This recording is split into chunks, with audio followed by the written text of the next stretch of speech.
Hi, everyone. This is WendyY Bailey, known as your income acceleration mentor at Business Beyond Limits. And if you want to learn the 6 and 7 figure science to success, significantly increase your revenue, and learn how to successfully build professional relationships, you should be listening to the Sell Without Selling podcast with my good friend, Stacey O'Byrne. If you're ready to get out of your own way to follow the 7-figure science of success, then welcome to Sell Without Selling. Tune in with renowned international speaker Stacey O'Byrne as she shows you how mastering relationships, achieving the proper mindset, and attaining the necessary motivation will catapult you away from failure and onto your journey to greatness. And now, here is your host, Stacey O'Byrne. Hey, welcome back to another episode of Sell Without Selling. I'm your host, Stacey O'Byrne, and I believe that learning the art and the science of how to sell without selling is the only way to achieve high 6 and 7-figure success. I'm really excited to get into today's episode. And really quick, if you're a business owner, entrepreneur, or sales professional and you haven't hit the level of success that you've wanted or needed, or if you're stuck and needing a pivot in your business and your success, or maybe you just want more and you understand the importance of having a coach to help identify the blind spots, increase accountability, and help with success strategies to take you, your business, your income, and your success to the next level. If this sounds like something for you, then head over to pivotpointadvantage.com/I want success. That's pivotpointadvantage.com/I want success. There's a quick application there that will lead to a personal phone call with me to see if we're a great fit for each other. All right, let's do this. Hey, welcome back to another episode of Sell Without Selling. I'm your host, Stacey O'Byrne, and today I'm speaking with a good friend of mine, WendyY Bailey.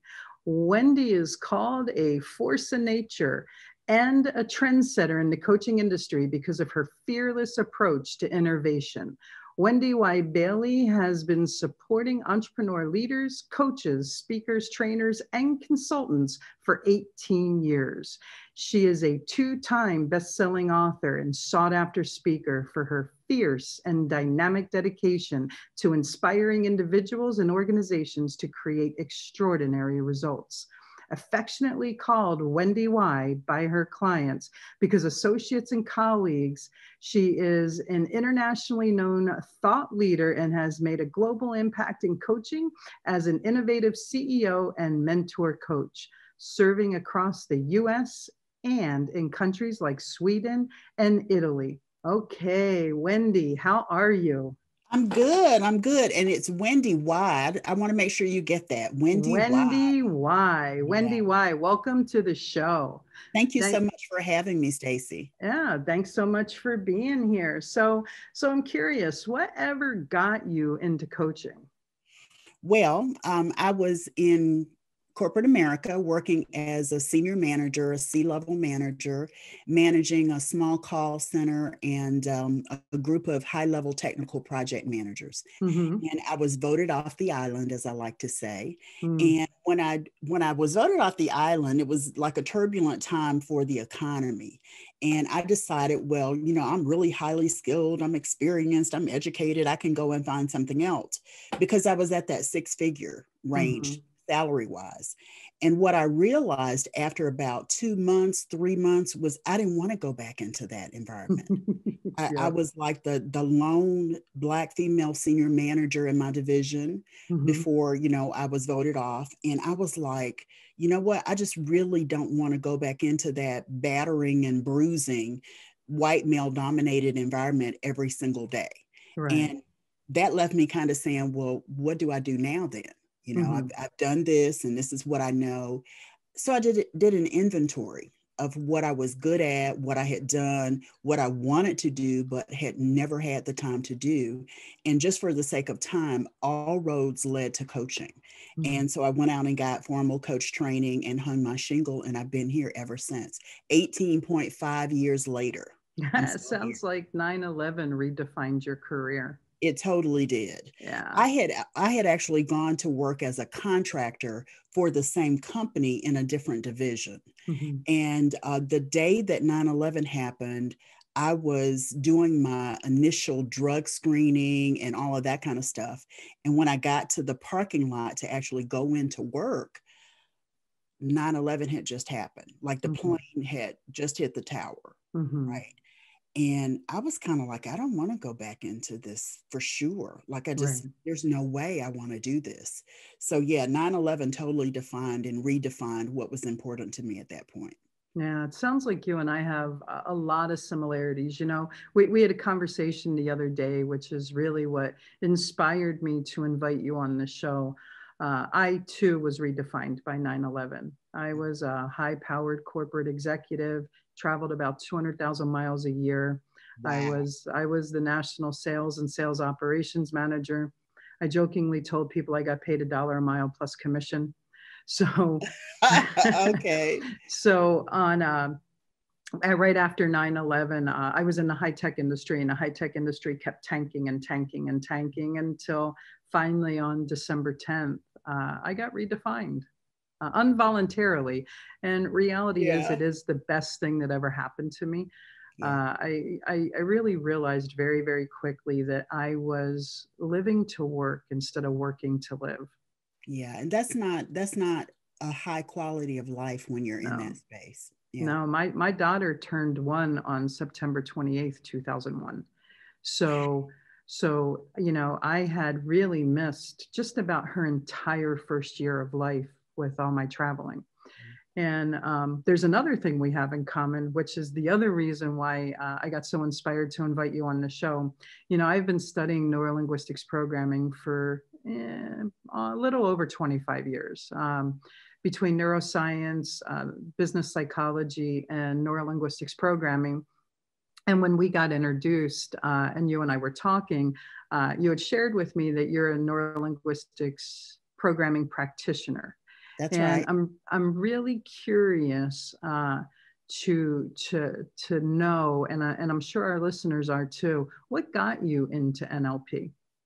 Well, at the time I found out, I mean, like I just did not know about it before 2005, 2006. Mm-hmm. And when I discovered it, it was because a trainer had actually come into a coaching organization that I was a part of at the time. Mm-hmm. And she did a presentation, and I want to say her shtick about NLP was something about magic, Mm-hmm. right? It was a magical technology, a magical tool that you could use. And I was interested because of her presentation about this thing called magic, this NLP stuff. Mm-hmm. And I actually went to an open call she did and decided to enroll in it. She did an accelerated program. And what I discovered was that there were things that I could do for myself and for my clients that would expedite their learning, that Mm-hmm. would expedite their growth. Mm-hmm. And so I dug into it deeply, and it deeply enriched my coaching and my ability to support my clients. And I Nice. started a whole nother organization around it after that. But I got to tell you that for me, NLP was like, it took the scales off of my eyes, as people say, Yeah. biblically. The scales fell from my eyes, and I went, oh, I can help, I can show. It was Mm-hmm. just amazing to Mm-hmm. be able to support people with the technology. Yeah, I have to tell you, neurolinguistics programming for me has been life changing in a multitude of ways. When I was in corporate America is actually when I started learning it. And I started learning it for a multitude of reasons. The military had diagnosed me with post traumatic stress disorder. And, uh, and for me, I had gone on a journey of healing. I was looking for ways to heal myself because PTSD can be very difficult to live with, and uh, you know the Well, it can statistics. be just It by the is, name of it, by the yeah. nature. It definitely is. It absolutely is. And the reason why I say it can be difficult to live with, because I believe living with it becomes a choice. Mhm. When you know you have it, and even when you don't know you have it, because of course it's the don't knows that we don't know that ends up catching up with us. Yeah. When you know you have it or you don't know you have it, it's important for self-preservation for you to pursue shift, for you to pursue healing. And I think there comes a point, no matter how bad things are, it's still a choice to stay there or not. And one of the things that get drilled into soldiers' minds time and time and time again is you're weak if you have PTSD. You're not. You're not weak if you have PTSD. It's very, very important for people to understand that. And for me, it was seeking the healing, seeking the journey. And when I tripped over NLP, and I mean, when I tripped over it, I tripped over it. I was in a sales seminar and I couldn't figure out why the speaker was evoking so much emotion in me. And I'm just sitting there and they're talking about closing and they're talking about negotiating. And I'm in the back of the room bawling my eyes out. Yeah. And at break, the actual trainer came up and started talking with me. And he's like, I can honestly say I've never had that type of reaction in my sales class. And through our conversations, he had divulged that he was a neurolinguistics programming technician or practitioner. At that time, they were called technicians. Yeah. And I was like, I have no clue what that is. So I started researching it. And that's kind of how I tripped over it in a sales training. And then shifts started happening in me emotionally and mentally, and my behavior started changing, my beliefs started changing. And then there were things I started realizing that I could apply externally. And through the application externally, my business results started shifting. And for me, I learned to take what I learned internally and move it externally and get results. And the reality is results don't happen unless the internal work's done, period. Without a doubt. My personal mantra is mindset is everything. It is. Same thing. If you want to increase your fees, same thing, mindset is everything. If you want to establish a relationship or partnership, personal or professional, mindset is everything. Yeah, I totally agree with that. Yeah, totally agree with that. So WendyY, what has made you successful through your life? I mean, we're both women and we've both been in male-dominated industries. And now we're both business owners. So I'm really curious because I believe that success leaves clues. And I'm really curious as to what ingredients, what DNA do you possess that has made success effortless for you? I think there are three.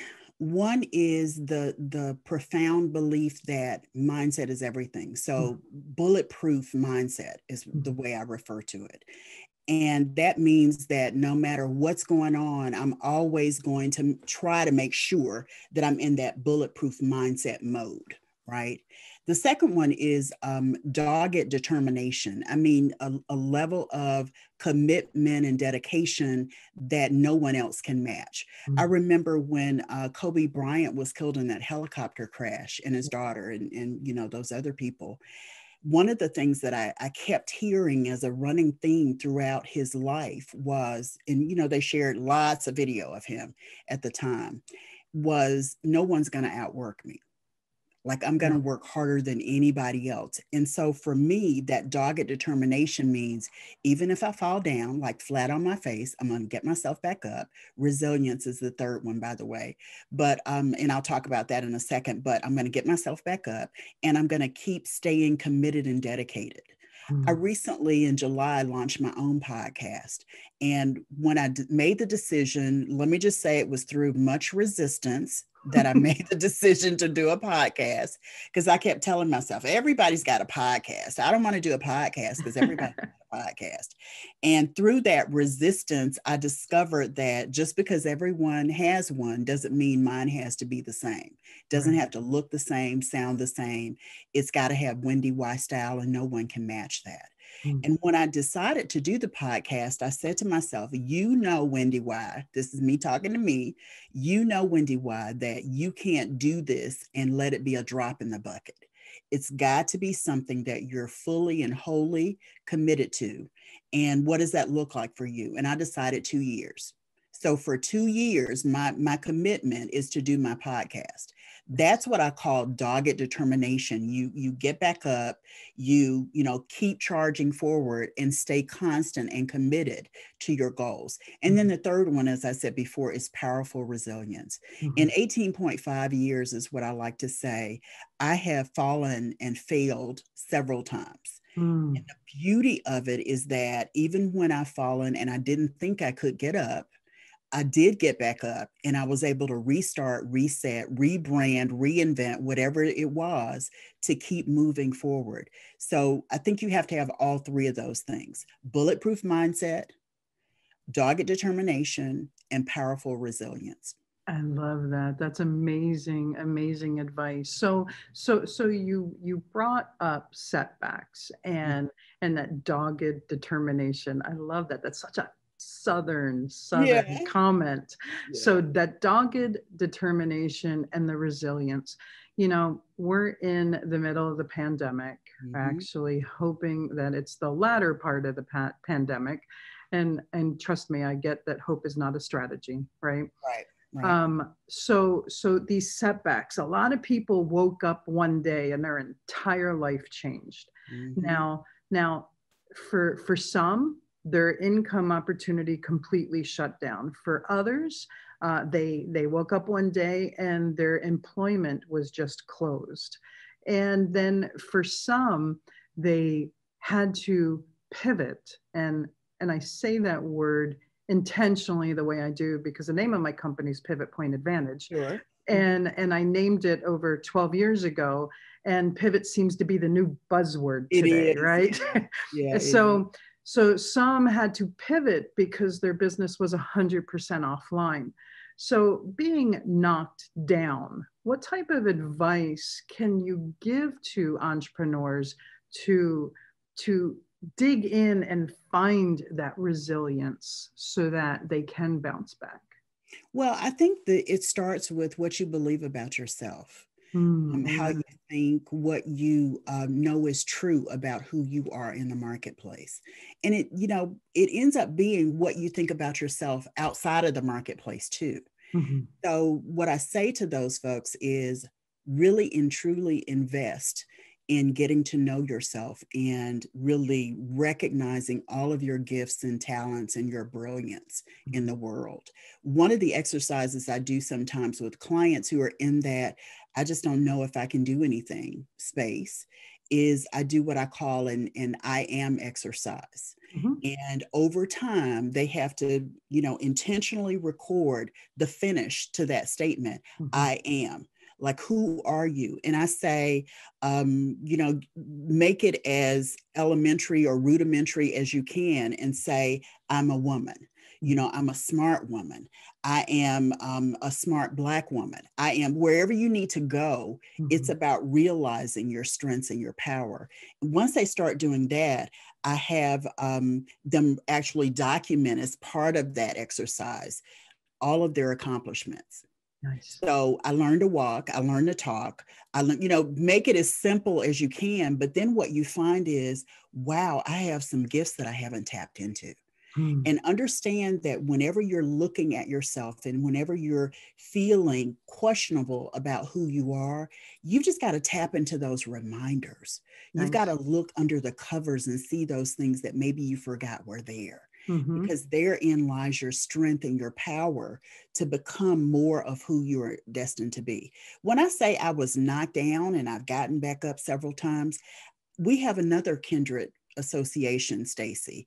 I was diagnosed, I don't like to use the word suffer. I was diagnosed in my 20s with major depressive disorder. So I've lived out my life combating depression. And I'm talking, I don't need medication. That's what I told myself to going, okay, I definitely need medication and I need medication consistently and over time. And then getting stuck with some childhood stuff and some sibling stuff.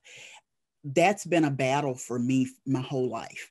Let me just be real clear. And so when I've been knocked down because of that battle being too great for me at that time, and I needed a bump in my meds or I needed to shore up my support system, what I discovered was the more I looked at who I am and how freaking amazing I am, the more it encouraged me and challenged me and equipped me to get up and keep going.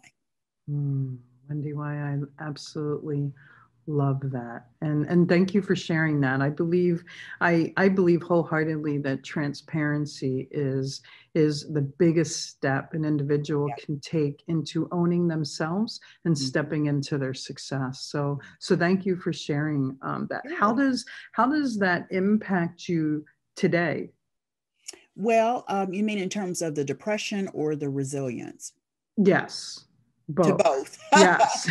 Okay. So in terms of the depression, what I learned about major depressive disorder, that's the diagnosis that the mental health community gives you Yep. when they know that your depression isn't caused by some substance abuse, some tragedy, some trauma, some of that kind of stuff. But they know that there's a chemical in your brain that's not playing exactly the way that it's supposed to.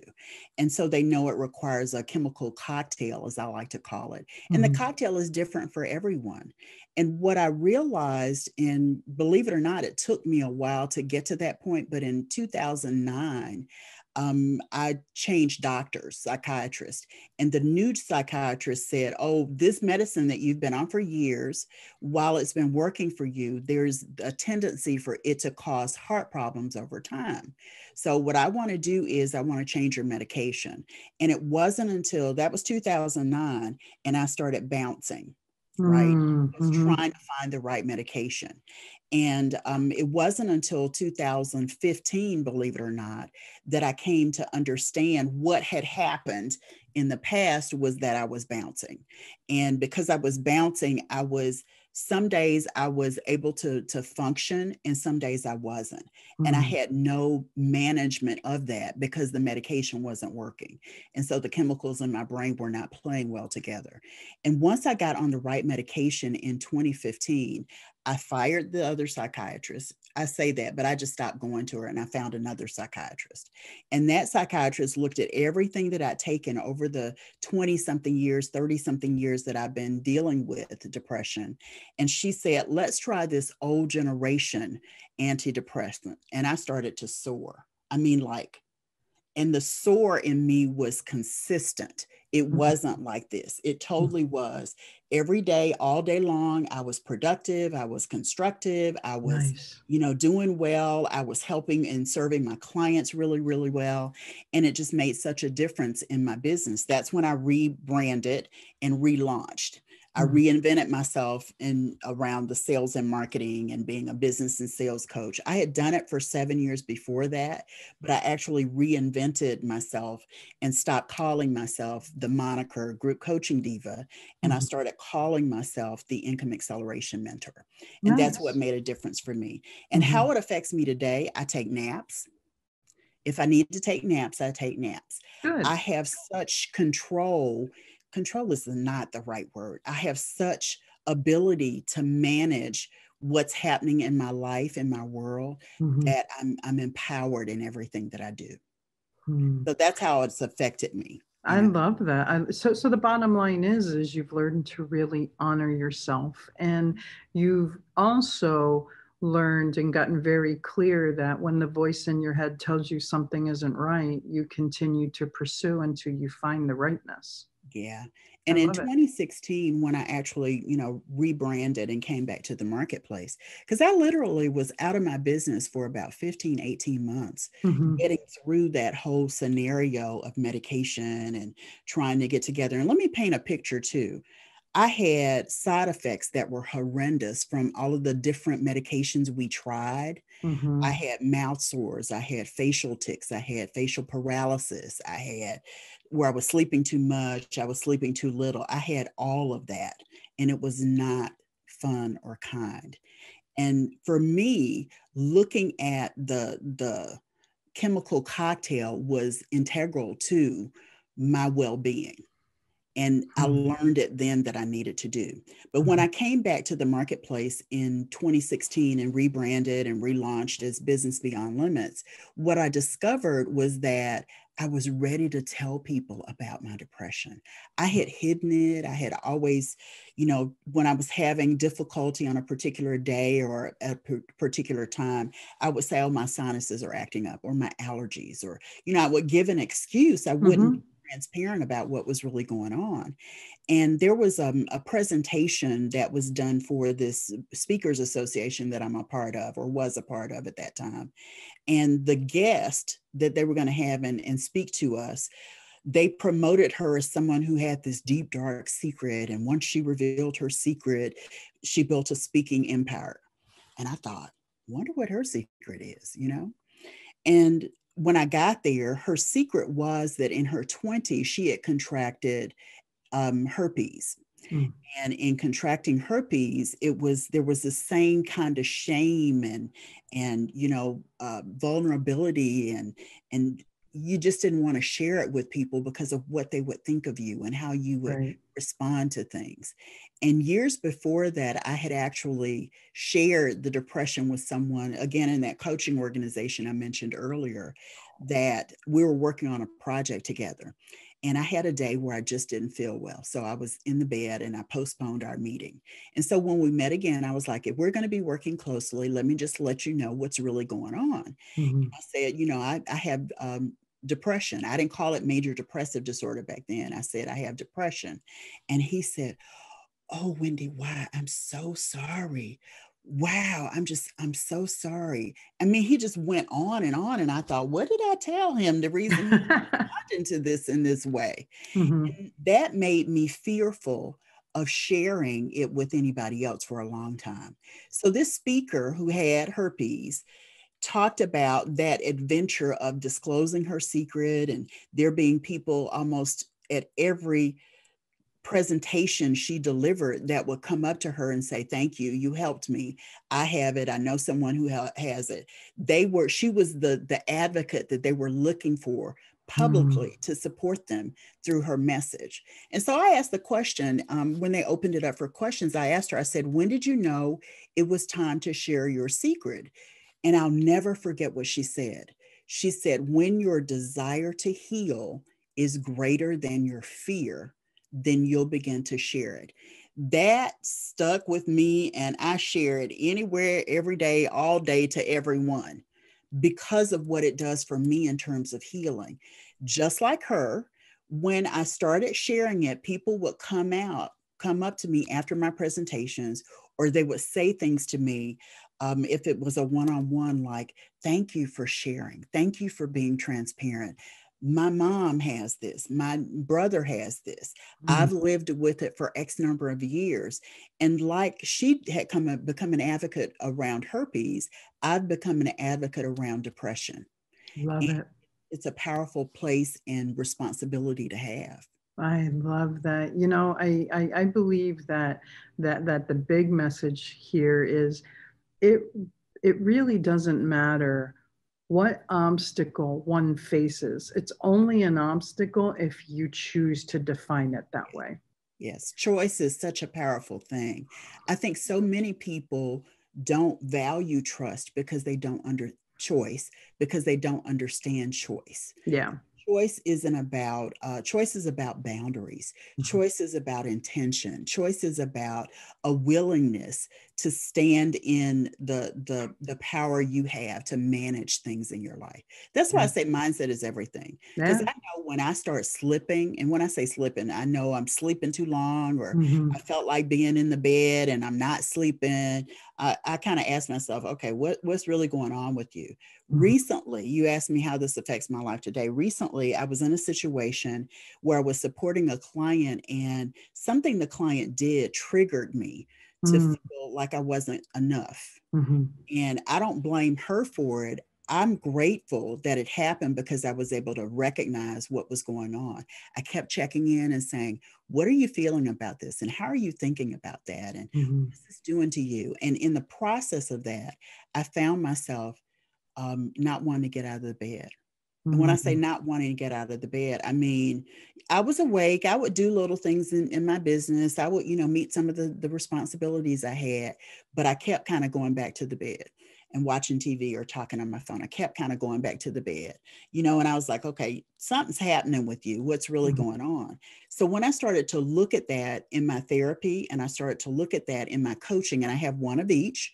I actually have 3 coaches, but I have, a therapist. My support team is deep and strong. Let me just say that. But when I started asking myself those questions, it came up that it was a trigger to something that had happened to me in my childhood. And so I started talking with my support team about those things. And I realized through that conversation, through every conversation, when I find myself wondering if I'm in a bout with depression, what I realize is that I do get to choose how I address it. I like to say I process. So I process it with my therapist. I process it with my coaches. And then the process of doing all of that processing, I'm actually choosing to move from that space of being in the bed, or that mindset of feeling like I'm not enough. I choose to do that, and there's work to be done, and I'm always willing to do it. I love that. We share so many similarities. So one of the quotes I say on stage all the time that's one that's just kind of evolved over my career is: choice is a powerful thing. Suffering is always optional. Yes. And yes. And for me, we speak the same language. I'm a huge proponent and advocate of surrounding yourself with a phenomenal success team, support team. I personally have 7 coaches because I want to make sure that every blind spot that exists gets exposed so that I can show up the best version of myself. I love it. I love it. And I love your reframe of it. Instead of saying support team, I think I'm going to start saying a success team. I love it. Yeah. I love it. Yeah. The way we step into success is to own it and surround ourselves with it. So I'm really curious, since we're talking about success, what is success to you and for you? Success to me is being able to have choices and options. And that's not financial. That's a part of it. It's also emotional success, so that, I take really good care of myself and the people that I care about. It means, having really great success and choosing to be in a space and place in my business where I honor my boundaries and I serve my clients really well. Success has such a big definition for me, but that gives you an idea. Yeah. Having options, having choices, having freedom, that's success for me. For me, it's showing up every day, being the best version of myself. For me, it is thriving in life, in business, in spirituality, in my personal relationships, in my love life, in my finances. It's being the best parent I can be. It's just thriving in every area of life: mentally, physically, emotionally, financially, and personally.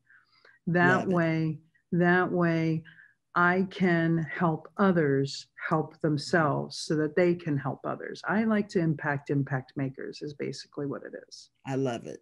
Yeah, I think it's amazing. So you and I met through networking, and the way we did that is someone that you networked with connected us. So I'm really curious, what is networking to you? I think you said it. It's about connecting. This whole pandemic has forced people indoors to do things virtually. It hasn't changed a whole lot for me because virtually I've done so much connecting across the world, right? And I did that before the pandemic. So getting on the phone, getting on Zoom, meeting people, chatting with people, inboxing, whatever it takes, but I've always done it. The pandemic really supported me in doing more of it. Nice. And connecting with people that are like me, connecting with people who are different than I am, getting to know people, connecting with clients more, checking in with past clients. Networking has such a big definition for me because it all boils down to connection. Connection is more than just linking people, people linking. Connection is also about caring, compassion, true love and intention. It's about being in a space where you care about the person with whom you're connecting, and it goes beyond just a chat or goes beyond just a conversation. It really is about thinking of them and getting to know them in a way that is deeper than everybody else. It's expressing a true intention and interest in getting to know them and understanding what's happening. That's how you establish really great relationships too, by the way. I agree, personally and professionally. Mm-hmm. And I believe in my heart of hearts that success comes from treating your business relationships like your personal ones, and Mm-hmm. treating your personal relationships like your business ones. Mm-hmm. Because reality is, there's this huge human element in business, in sales, in success that people miss. And it all starts with themselves. If you can't have a relationship with yourself, how can you ever have a relationship with someone else? Yeah, without question. Without question. I totally agree. So you and I have had in the past a very strong corporate background. Mm-hmm. And I'm going to kind of future tell. And I know this is a little bit of a projection. I believe that we're going to see a very, very dynamic shift, one very similar to what we saw in 2001 after 9/11. Mm-hmm.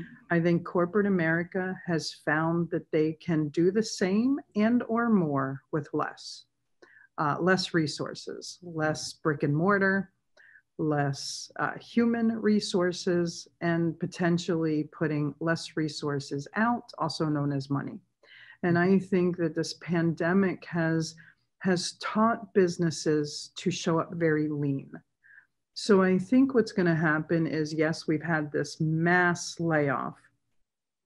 I think people are going to start waking up, realizing unemployment's running out, my furlough's running out, I may not have a job, or I don't have a job. And we're going to see this immersion of reluctant entrepreneurism, or this emergence of entrepreneurism and small business owners innovatively. So what advice can you give to people who are waking up and never doing this before, who are realizing the only way I'm going to change things is if I change them? Yeah, great question. I think we're already in that future tell that you just shared. And what I think people have to, in that space, have to understand is that, first of all, you're safe. You're going to be okay. Mm-hmm. And then you have to start where you are. Start where you are, as in looking at, it almost feels like people are in that same space that I was in 2001. Mm-hmm. So inventory your gifts and talents, right? Start where you are by doing that. Look at what you're amazing at. Look at what your dreams deferred have been. And maybe this is an opportunity for you to have the dream that you once deferred. Mm-hmm. Start with where you are and build from there. Don't go out and spend a whole lot of money and make a whole lot of decisions yet until you have examined where you are and how you can begin. The best way to do that is with a coach. Mm-hmm. And I believe in coaching. I told you I have 3 coaches in the therapy. It's because I believe in that kind of success system to help me process the way that I do. So I can challenge and encourage people who are in that space to be just as curious, to work with someone to find out what it is that, rocks your boat so that you can begin to build on that. It may not lead to being an entrepreneur, but it may lead to opening the doors and doing other things. You may become a writer, and before you know it, you're publishing several books. Mm-hmm. You may become a coach yourself, and before that, you've gotten your coach training, and then you're hanging out your shingles. So it start with where you are. I love it. It's funny. Right after 9/11, right after I was laid off, I started going out seeking employment, and was told in interviews, I can't hire you because you'll replace me and my boss. Yeah. Yeah. Yeah. They were all, it became glaringly obvious that I was certifiably unemployable. So I went home thinking, I really don't know what I'm going to do. I'm in I think at that time I was my early 30s, mid 30s, give or take. And I started making a list of everything that I was good at. Mm-hmm. And then I started making a list. Yeah, I started making a list of everything I could do based on what I was good at. Then I started crossing out things because I had to identify what it was I was willing to do. Because, standing on a street corner wasn't going to work for me. Right. So when it was all said and done, I had this list of 10 things. And I started identifying what out of this list fills the greatest existing needs. Mm-hmm. And that's how I emerged to be a business owner and an entrepreneur. And I got to tell you, it wasn't easy. No. And it's the best thing I ever did. Yes. Yeah. Yeah, absolutely. It's the second best thing I've ever done. The first What's the best my 30-year-old son. Oh, I did that. He's amazing. He is kind and compassionate. He is really intentional and I just love the man that he is. And every time he says something, we're very close as well. Mm-hmm. And every time he says something, I go in my mind, I did that. And he met his dad when he was like 11 or 12. Mm-hmm. And in his, I say 11 or 12, it was like 10 or 11. In his 10 or 11-year-old wisdom, his question was, why now? Mm. Yeah, that's what he asked his dad. Why now? And today they have, bonded and mended the relationship and they're not close like we are, but his dad likes to say, oh, well, that's my boy, that's my seed. And he's like, no, my mom did this. I'm the man I am because my mom did this. Oh, that's awesome. I totally adore the accomplishment he is for me. I absolutely love that. We have a 32-year-old daughter who is a nurse, and we have a 20-year-old daughter who is studying entrepreneurism, and she's working on her bachelor's degree to become an entrepreneur. Very nice. Apple doesn't fall too far from the tree, huh? No, it doesn't. She is she's our legacy. We hope that she takes over our business one day. And once again, hope is not a strategy. If she chooses this is not for her, then we'll do something else with the business. Our 32-year-old daughter has blessed us with what is he? He'll be 9. Oh. No, he just turned 9. Holy moly, a 9-year-old grandson. And I have to tell you, I've never been around little boys because, we have girls. Yeah. And they're just different creatures. They totally are. I'm here to tell you. See, I feel the same way you do about girls. I would not know how to deal with girls. I've always dealt with boys. You know what I mean? My sister has a son. I have a nephew, and I have nieces too, but the nieces and I don't have the relationships that my nephews and I do. Wow, that's awesome. It's just different with boys than it is with girls, or vice versa. So give us your number one sales tip. I think one of the biggest things besides mindset that gets in people's way, because we both share a belief. In order for the outer to work, you must do the inner work. Mm-hmm. So once the inner work is done, it seems like one of the obstacles that gets in the way is that word sales. And the whole foundation of this podcast is selling without selling.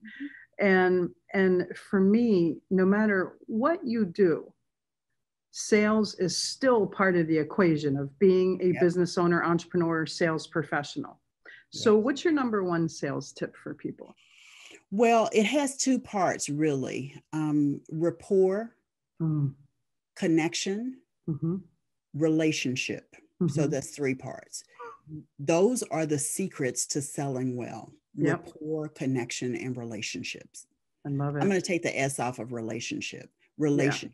You've got to be in a space where you care about what happens to that client you're serving. Yeah. That's how you build rapport. That's how you create trust. That's how you make a connection. It's not about a transaction. I call it transformational selling. It Love it. truly is about the relationship and what you're creating with the person. My son, as I said before, is the apple of my eye. I'm super proud of him.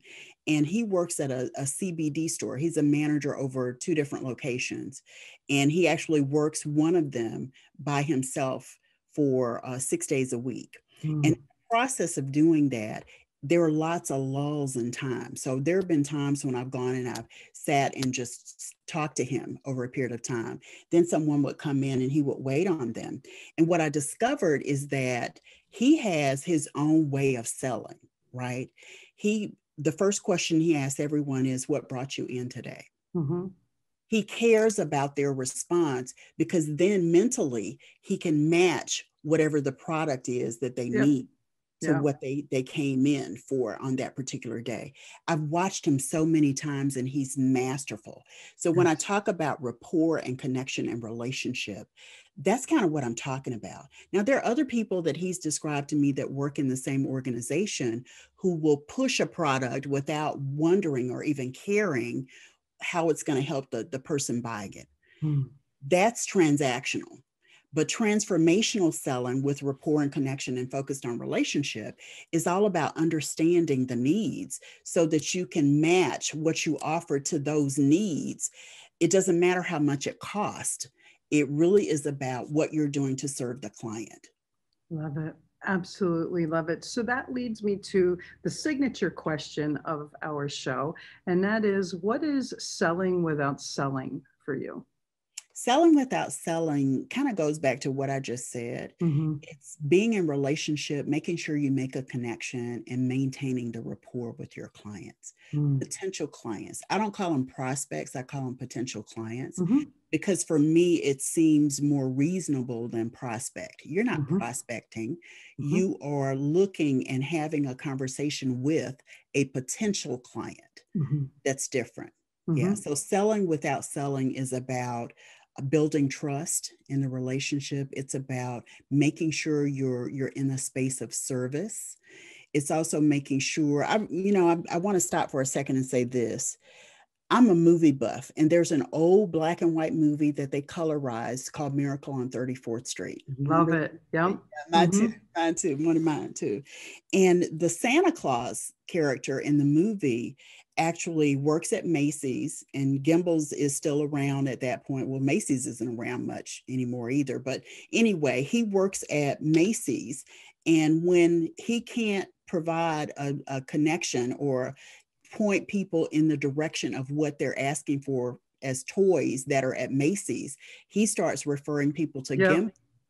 And the people who own Macy's first are outraged, and then they're like, oh, we really need to do this. Let's make sure that we serve them by letting them know that there are other companies that have it and we can point them to it. That's a service. So when I talk about being a servant leader in your sales conversations and what you do in selling, it's about understanding you may not be the answer your client or customer is seeking, but you can be a servant and actually offer them the access or referral to somebody who is going to help them and support them and serve them. It's about service.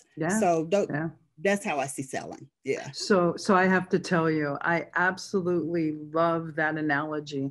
And in order for you to be able to do that, you have to have the mindset of self-assuredness, remove all scarcity from your DNA.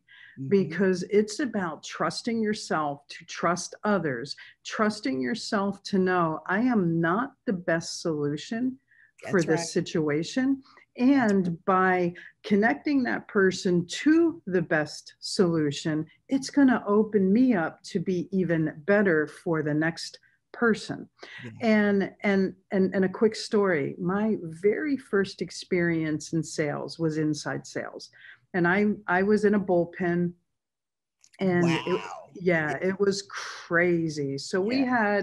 we had 20 inside salespeople in the office, and we weren't telemarketers. Our responsibility was to build relationships internally with the buyers. And then there were outside salespeople who built relationships with the decision makers and with the engineers. And so I have this relationship with this buyer, and she was trying to buy an allocated part, and she had been calling all the distributors looking for it. And what allocation in our industry meant was the materials were scarce, they couldn't get them, so the lead times that used to be 6 or 8 weeks were becoming 20 weeks, 30 weeks, and there was like none in the world to get your hands on. So this buyer called me, their lines were down, their production was down, and she needed this part. And I told her, I can get this to you in 22 weeks, I believe the lead time was at that time. And she goes, Stacey, your competitor's telling me they can get it in 12. And I said, let me explain to you the game that's going on, because I know this part very well.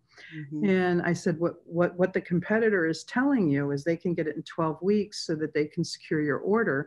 12 weeks later, they miss the delivery, and they explain to you it's on allocation and they can get it in a couple months. You still have 20 weeks with everybody else by that point. So they got the order and they were unintegrous about it.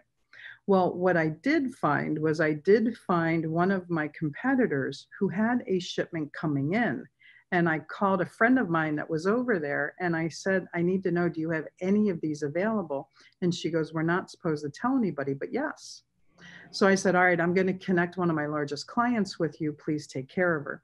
So I hopped back on the phone with my client, and I said, look, this inside salesperson's waiting for you to call. They have this many parts coming, and this is what she paid. Don't let her screw you on the price. So my supervisor got out of her cubicle, grabbed me by my arm, and dragged me into the office and ripped me like I had never been ripped. Wow. For giving business to my competitor, my largest customer, who, by the way, had already spent millions with me a year. Sure. So I got written up. I got put on probation.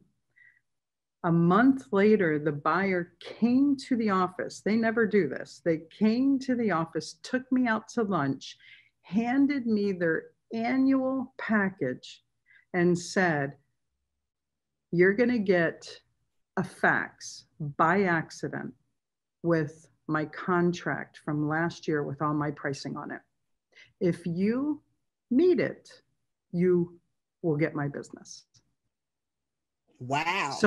So I sat down, and this took this company from a $3 million company for me to a $25 million company for me.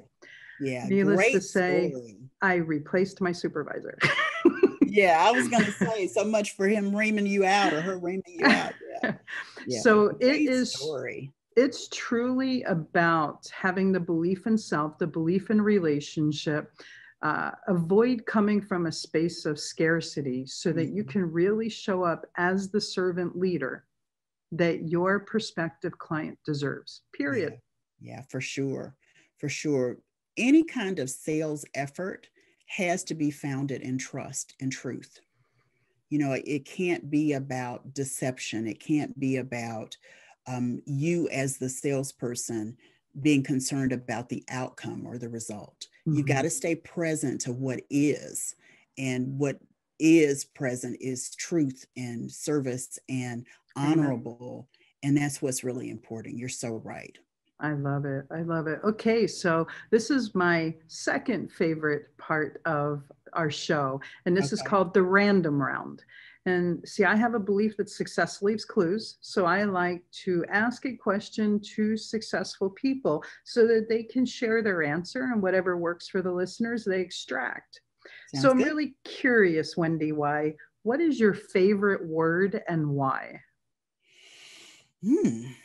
I know you shared these questions before, but I'm like, did you send that one? I remember you sending that one, Miss Stacey. So my favorite word has to be connection. Yeah, connection. I'm very outgoing and gregarious. I don't know that you can tell in this interview, but I am. Mm-hmm. And so connecting with people is so important to me. That's why I said earlier, during this pandemic, there are people who don't know what to do. I've been doing it already. Connection is a big part of who I am. It's definitely one of my highest values, connection. I love it. I love it. Okay, so another question in the random round. If you could sit on a park bench and have an hour conversation with anybody, past, present, or future, who would that be and why? The first person that came to mind for me is my grandmother, my mom's mom. And she was sort of quiet, and she would say things every so often. And as a child growing up, I thought it was odd. I didn't really appreciate what that was, but I would love to be able to sit and talk with her today and learn some of the wisdom that she experienced. She grew up in an era where it was, you got an indictment if you were had a child out of wedlock, and she had my mom out of wedlock due to some tragedy that she experienced. And I think that taught her so much about people and about life. And my mom, who's 89 years old today, will say things every so often. And she'll say, oh, like my mom used to say, blah, blah, blah. And so what I've come to understand is that the thing that I thought was odd growing up, that I, as an adult, started to pay attention to, that now that she's no longer with us, my mom is sort of replicating what she learned. And so there's a lot of wisdom there that I didn't tap into. So my grandmother. I love that. Thank you for sharing that. WendyY, it's been phenomenal talking with you today. I really appreciate you coming on the show. What's the best way for our listeners to connect with you if they'd like to? Well, I'm WendyY Bailey. Make sure you say that second Y and spell it with that second Y. I'm WendyY Bailey on all of my social media platforms. They can also visit me at morecoachingclients.com. That's my sales and marketing academy. And that same philosophy that you've heard here and seen here throughout our interview, I really have poured into the content and the resources that are available at More Coaching Clients Sales and Marketing Academy. That's phenomenal. Thank you. Your success is important to me, and it's also important to me to make sure that these episodes are valuable to you.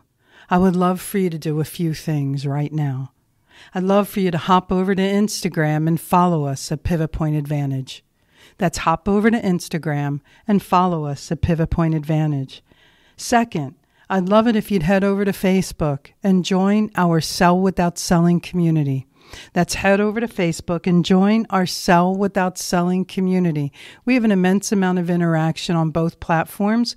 We also share different information on both platforms, so we look forward to seeing you there. Last and definitely not least, I love to chat with you, give feedback on the episodes, and find out any topics that you're interested in to help make this podcast more powerful and helpful to you achieving the success you've always dreamed of, desired, and deserved. Head over to pivotpointadvantage.com/talk to Stacey. That's pivotpointadvantage.com/talk to Stacey. Let's get a 15-minute call on the schedule. I look forward to getting to know you. Always remember this: choice is a powerful thing, and suffering is always optional. Get out of your way so that you can get on your way, so you can finally have your way. Thanks so much for listening, and I look forward to talking with you soon. Whether it's mastering your mindset, communication, or success, we have more ways to keep you on your journey to greatness. Be sure to visit us at pivotpointadvantage.com for exclusive online training programs, success-specific courses, and more ways to connect to Stacey directly to help you achieve the financial success you've always desired, dreamed, and deserved. That's all available on pivotpointadvantage.com.